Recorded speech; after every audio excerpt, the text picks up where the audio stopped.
I just got done interviewing the Odoms, and my heart is racing. I've actually never felt like this. I've always been skeptical about ghosts and spirits and all that. But I'm just going to let y'all see how they got started and how they got this house and the whole history behind it. Check it out. We met in the cemetery. That's really? True. We actually did meet in St. John's Cemetery. While most people think of cemeteries as a place of death, for them it was a place of resurrection and love.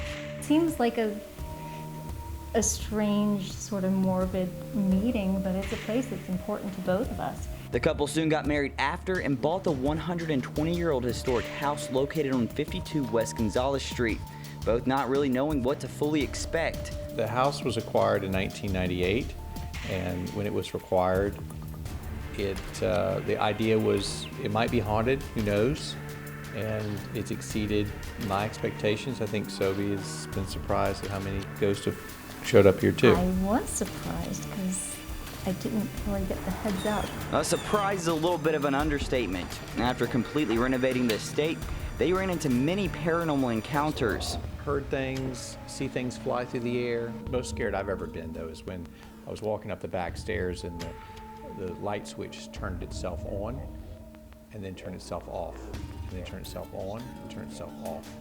And that was just, I mean, it was a rapid fashion, like click, click, click, click, click, click, click. And that was really frightening. I just fell to the ground and started to pray. And it's not just them who have felt a presence. Sophie tells me about one of the first times they had Wesley's parents over. They had not yet met my child, and at the end of the conversation, he said, "Why haven't you introduced us to Sophie's child?" And I said, "Well, because they're with their dad." And he said, No, I just saw a little girl walk down the hall. And I too had my own experience while I was there. I had 4 fully charged batteries and they all died, and it's just crazy because like they would all of a sudden, you know, go to 1 bar, and then after the interview was done it went back to 4 bars, and I've never experienced that kind of stuff before. It was actually like crazy. You expect that you're going to see or hear a ghost, which happens, but you don't expect that you'll smell a ghost.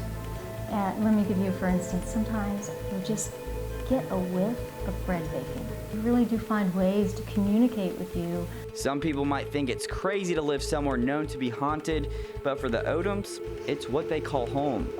And I'll be a little honest, it's kind of fun to live in a haunted house. So if you are ever skeptical about ghosts or spirits, I would definitely suggest going to the Odoms house. Reporting in Pensacola, I'm Aaron Fields, WKRG News 5.